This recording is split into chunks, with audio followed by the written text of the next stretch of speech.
नमस्कार, आप सभी का स्वागत है। तो पिछले वीडियो में हमने चर्चा की थी संसद के बारे में कि संसद क्या है, संसद की व्यवस्था को हमारे भारत में कौन लाया, संसद की क्या ज़रूरत है और संसद भवन का निर्माण किसने किया, कब किया और अभी जो नया संसद भवन बन रहा है, उसका निर्माण कौन कर रहा है।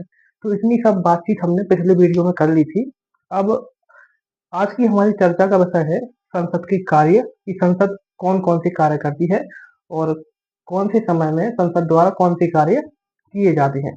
तो वीडियो को शुरू करने से पहले हम ये बता दें कि पिछले वीडियो में जो है हमसे एक कन्फ्यूजन हो गई थी। हमने बोल दिया था कि भारत की जनसंख्या 145 अरब है, लेकिन वास्तव में है नहीं। भारत की जनसंख्या 101 अरब 45 करोड़ है, या फिर कहें तो 145 से 150 करोड़ के लगभग भारत की जनसंख्या है। तो अब बातचीत को शुरू करते हैं कि संसद के क्या-क्या कार्य हैं। तो देखिए संसद के मुख्य 3 कार्य होते हैं। सबसे पहले कानून का निर्माण, संविधान संशोधन और बजट कार्य। ये संसद के मुख्य 3 कार्य हैं। फिर उसके बाद बाकी के कार्यों की चर्चा हम बाद में करेंगे। सबसे पहले इन्हें समझते हैं।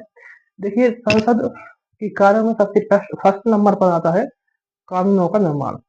तो संसद द्वारा ही हमारे देश में कानून बनाए जाते हैं, कानून का निर्माण किया जाता है और उन्हें सुचारू ढंग से संचालित करने की जो जिम्मेदारी होती है वो भी संसद की होती है। संसद द्वारा कानून सभी जगह पारित किए जाते हैं।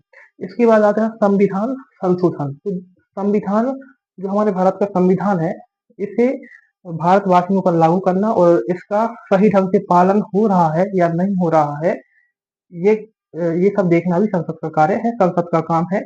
इसके बाद बजट पारित करना होता है। तो देखिए बजट मतलब होता है अर्थव्यवस्था भारत की। भारत की अर्थव्यवस्था सही ढंग से चल रही है या नहीं चल रही है, कहाँ कौन-सी कमी है, कहाँ क्या काम करना है।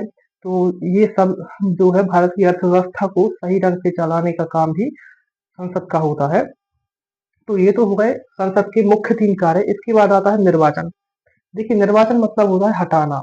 जैसे कोई भी बड़ा पदाधिकारी है, तो उसे कब हटाना है और उस पदाधिकारी की जगह पर अब कौन से पदाधिकारी को वहाँ पर बैठाना है उस जगह पर, तो ये काम संसद का होता है। जैसे राष्ट्रपति को हटाना और राष्ट्रपति की जगह पर दूसरे व्यक्ति को राष्ट्रपति बनाना, ये सब जो है संसद में ही इन सभी की प्रस्तावना होती है।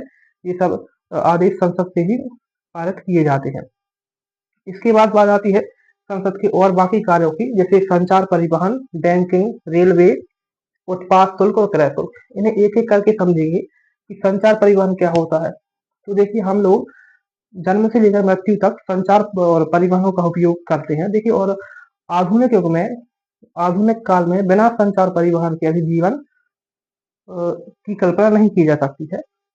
तो संचार परिवहन का और उपयोग, जैसे एक देश से दूसरे देश जाना, एक एक देश के बाद दूसरे देश संबंध और जैसे पंचायत स्तर से लेकर राष्ट्रीय स्तर तक शांति बनाए रखने के लिए जो है कानून से जैसे पुलिस कर्मियों को और अपनी भारतीय सेना को भारतीय सेना की आवन-जावन के लिए जो है संचार परिवहन का उपयोग किया जाता है। इसके बाद बैंकिंग में भी संसद कार्य करती है, रेलवे में संसद कार्य करती है। उत्पाद शुल्क मतलब होता है जो हम घरेलू चीज़ों का उपयोग करते हैं, जैसे घर में किसी भी चीज़ का उपयोग करते हैं और उसे हम यहाँ से खरीद कर लाते हैं, जो पैसे देते हैं, उन्हें हम उसके उत्पाद शुल्क कहते हैं। इसके बाद क्रय शुल्क का मतलब होता है भाड़ा। अब आती है बात की बैठक। इन सभी चीज़ों को सही ढंग से चलाने के लिए संसद में बैठक कब-कब होती है। तो देखिए संसद में जो है कुल 3 बैठकें होती हैं 4-4 महीने की। मतलब एक बैठक 4 महीने की, दूसरी 4 महीने की, ऐसी 1 साल में 3 बैठकें होती हैं। तो सबसे पहली बैठक होती है बजट सीजन, यानी जो 3 महत्वपूर्ण संसद के कार्य हैं, इनकी बैठक होती है फरवरी से मई के बीच में।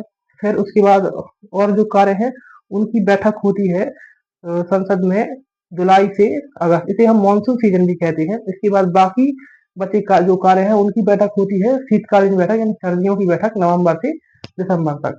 तो ये थी संसद के कार्यों के बारे में एक छोटी सी जानकारी।